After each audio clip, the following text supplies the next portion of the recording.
Dan aku bukan petinju yang sembarangan saja memukul. Petinju goblok ini kalau itu asal memukul aja. Enggak.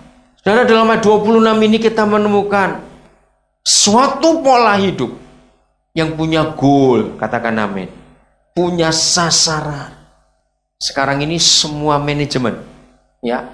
Saudara mau pakai teorinya manajemen siapa saja. Saudara mau sekolah manajemen di kampus mana saja. Lihat, manajemen tanpa bicara goal setting, dia bukan manajer. Dan tugas satu manajemen, ya atau tidak? Ayat 26 bicara soal itu. Disiplin itu karena punya sasaran, punya goal, punya tujuan.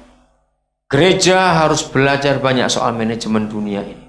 Hebat-hebat teori manajemen sekarang ini. Kita harus punya sasaran, kita punya goal. Aku tidak berlari begitu rupa atau sembarangan aja mukul. Enggak. Aku punya target, aku punya goal, aku punya sasaran. Saudara, sangat celaka. Saya punya kalimat ini dan berapa kali saya sampaikan ada orang tersinggung. Saya berkata pada mereka, kalau saudara tersinggung berarti saudara mendengar. Kalau engkau enggak tersinggung pasti engkau tidur saya ngomong. Dengar kata-kata ini, saya mau ulangi. Bagi yang belum dengar saudara. Celakalah kita kalau hidup ini enggak punya goal, enggak punya tujuan. Kuliah, kuliah. Sekolah, sekolah. Kerja, kerja. Tapi kalau hanya sekolah, kalau hanya kuliah, kalau hanya kerja, termasuk kawin juga.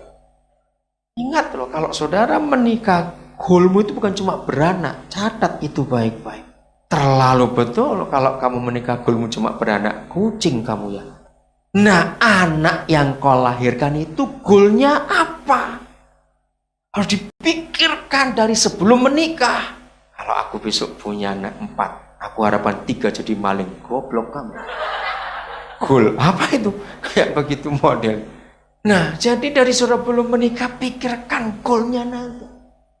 Lebih baik engkau merencana sekarang. Maka itu suatu paling muak kalau lihat anak muda pacaran seperti orang goblok betul-betul. Cuma cinta-cintaan nggak punya sasaran, tuh pacaran model apa? Jadi kalau kalian pacaran sudah punya goal dari sekarang ini. Nanti kalau kita menikah, bagaimana keluarga kita? Tuhan bagaimana? 2 hari yang lalu saya ketemu seorang ibu.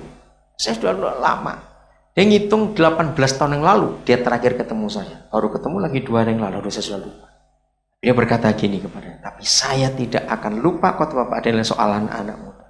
Apa itu Bu? Saya tanya. Waktu Pak Daniel berkata, kalau ada anak pacaran dan lalu mau menikah, tanyakan kepada Tuhan, kalau kami menikah Tuhan, engkau untung apa dari kami? Hebat Ibu masih ingat, karena saya nggak pernah dengar kata-kata seperti itu. Jadi kalau saya kemana saja ketemu anak-anak muda pacaran, saya akan ngomong, kalau kamu menikah, tanyakan Tuhan untung apa? Anak-anak muda engkau harus punya goal. Kalau engkau menikah, Tuhan untung apa? Surga untung apa? Pernah nggak engkau tanya seperti itu? Maka itu kalau hanya kawin terus beranak saja, aduh kasihan betul Tuhan. Sama dengan ini, hidup nggak punya tujuan. Kelihatan sekolah, kuliah, kerja, tapi nggak punya goal, nggak punya tujuan.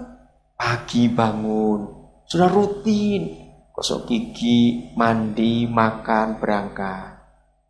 Pulang sore, setelah kerja, kuliah, duduk-duduk sebentar, jalan malam. Capek, pulang tidur. Terus begitu.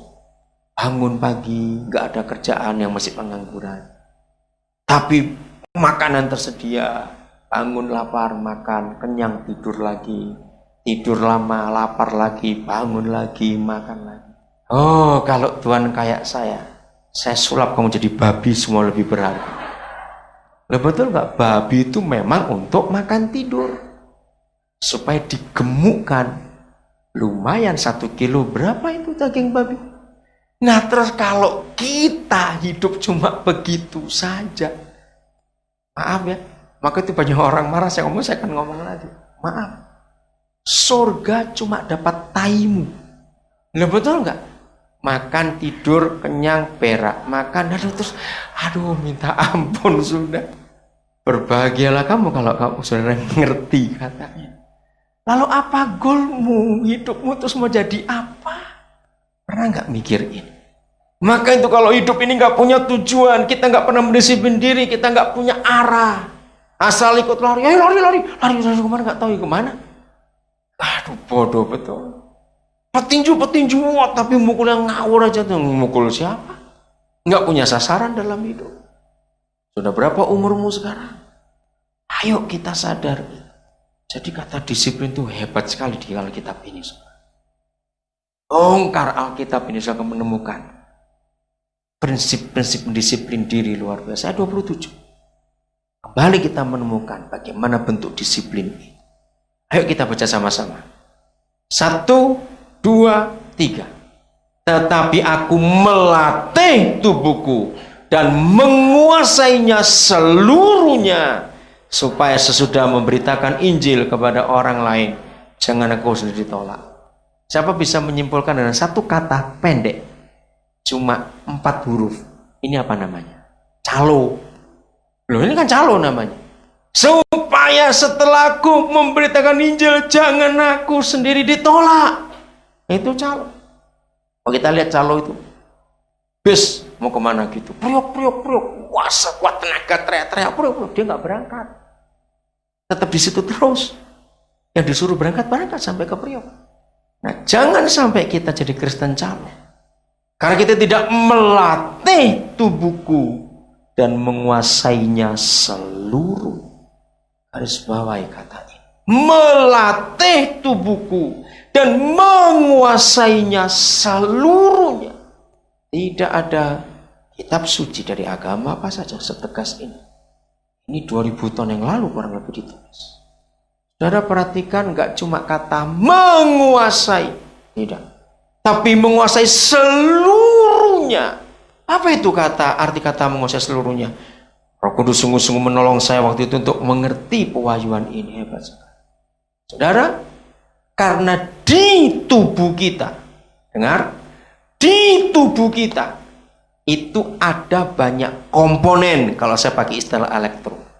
Di tubuh kita ada banyak organ, ada banyak anggota tubuh.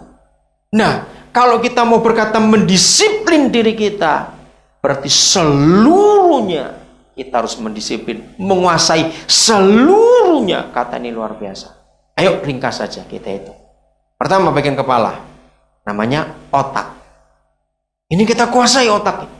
Karena dari seluruh anggota tubuh kita, ternyata otak adalah organ kedua setelah lidah yang paling sulit dikontrol. Dengar baik-baik. Kita bisa duduk diam, kita bisa tidur berjam-jam membaringkan tubuh. Maka itu kenapa makin hari makin banyak orang stres. Mengapa makin hari banyak orang depresi dalam hidup. Mengapa makin hari obat-obat penenang makin laris. Penyebabnya cuma satu. Manusia capek akhir zaman ini. Bukan capek kerja. Capek karena otaknya ngomong terus. Pernah ngalami itu? Jangan sampai itu.